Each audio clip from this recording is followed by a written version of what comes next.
Hello everyone, I'm Dakian. This is Monday the 19th of September 2016. You're looking at my weekly update on my painting progress.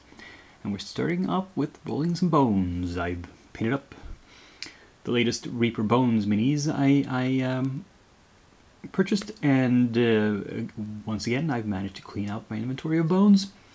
I don't like to leave them lying around. These are some large hefty figures. We have the Etten, who's a two-headed giant, and we have a couple of ogres, one larger than the other.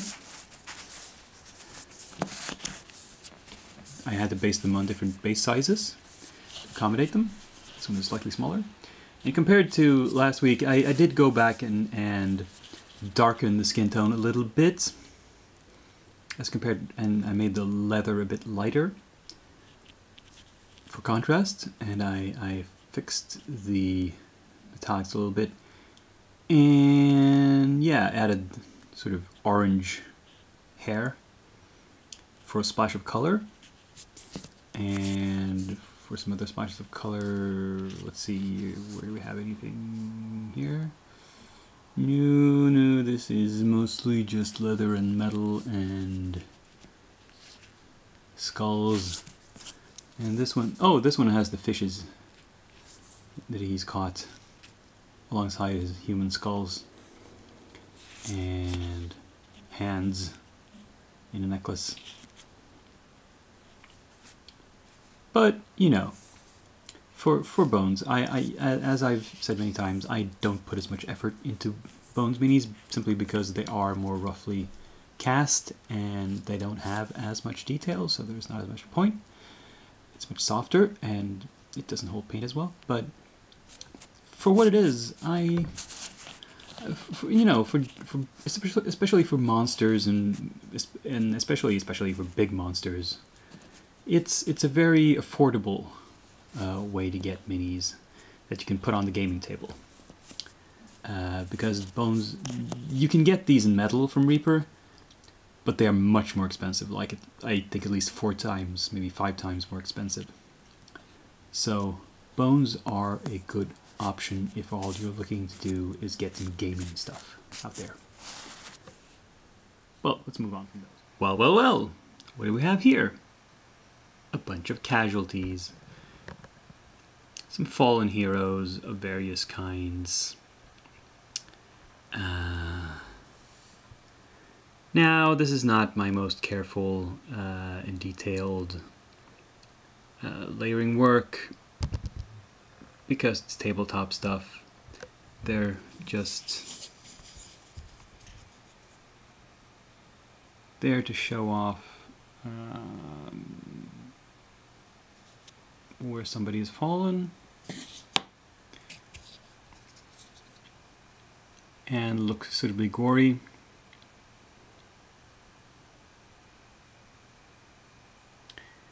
And yeah, I just kind of threw some random colors on there just to, you know, get a little bit of variety, not make them all look the same. Now these guys, which are mainly armored, do tend to look a little bit the same. I suppose I could have done the breastplates in different metallics to differentiate them a little bit more. But oh well, hindsight. Yeah, and I think the blood effects came out okay. Not my most careful ones, but anyway. Now we've got some stuff that's useful, perhaps, in some cases.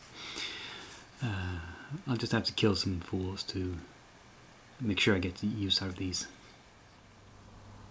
Now we're on to the hassle-free minis that I've prepped for painting during the coming week. I primed them white, as you can see, and put them on, well, mostly dirt bases. For the homunculi, because I had 2 identical figures, I decided to make a flagstone base for one and a dirt base for the other. A little bit of variety. And here we have the ladies. I believe this one's called Miranda. And, well, I'm much to say about her. She's a fine figure. And Alicia, I believe that it was called. I splashed a little bit of brown on their dresses, but that's okay. I can paint that over. It's not a problem. When it comes to the cultists, I added some little bits to their bases. I thought they were a bit boring, so I added some resin bits and bobs of scenery that I had lying around. This is a big candle that he's watching or something. And here, this one has a book. Don't know if you can tell if they're the primer, but there's a pentacle on the cover. And this one just has a skull. It got splashed with a bit of brown as well. But it's okay. We'll fix it. And finally, with the werewolf, who is bursting out of his clothing. It's an interesting figure. I can't quite figure out why his belt is attached to his shirt sleeves this way. And here as well, you can see the belt. The only possible explanation is that it's a straitjacket that he's bursting open. But that's a bit anachronistic, because this guy is in the fantasy part of the Hassle-Free catalog, and they didn't have straitjackets back in medieval times. That's a much later invention. It's 19th century, I believe. But oh well, we can deal with a slight anachronism, perhaps. And you know, all of these miniatures are my favorite types of sculpt to paint. Hassle-Free is really good about doing that, providing great sculpting.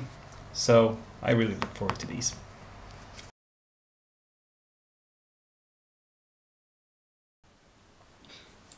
You'll notice I didn't have a segment before the numbers about what to paint, what I'm going to paint next, which I usually do, and that's because my latest purchase and what I'm going to paint next are the same thing. I picked up this box here of Start Collecting Sylvaneth from GW, 18 miniatures. It's 16 Dryads, a Tree Lord, and a Branch Witch. And you can see here on the back how some ideas for how to paint them. And I'm doing these next because I need them for my D&D game. See, in Dungeons & Dragons, the new edition at least, and I think they were in the previous edition as well, there's a kind of monster called a Blight, and which look remarkably like these Dryads. They're sort of evil tree beings, or well, at least nasty ones. And I'm trying to open this with one hand, so I'm still holding the camera. Let's do an unboxing here and show you all of the stuff. This is a very deep box full of sprues. You got the bases here. These are, I don't know what these sizes are. Are they 32 mil? I'll have to measure them. And here's one small sprue. And then two really large screws. 1, 2, 3, 4, 6 half screws. Down, oh, 8. Jeez. And down there is the big base for the Tree Lord, and probably some instructions. And yeah, here's some instructions in the bottom. Yeah. This is going to be challenging because just looking at these sprues, I have no idea what I'm looking at. That's because if I brought a kit which was humans or elves or dwarves or anything like that, I could look at a sprue like this and see, oh, that's a head, that's the legs, that's the chest, and I would know sort of intuitively how to assemble them. But this is just tree parts. This is just various branches and twigs. How the heck do you put this together? I'm really hoping the instructions are good on this one, or I will be in trouble. I mean, what are these things? Well, I do enjoy the occasional challenge, and this seems to be challenging.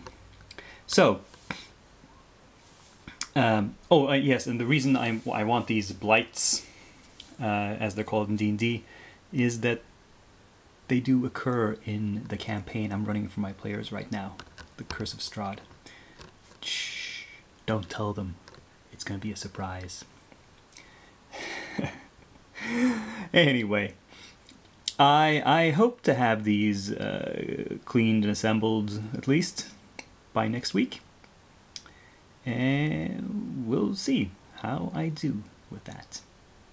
But until then, this is Dakian wishing you a happy and fruitful week and signing off.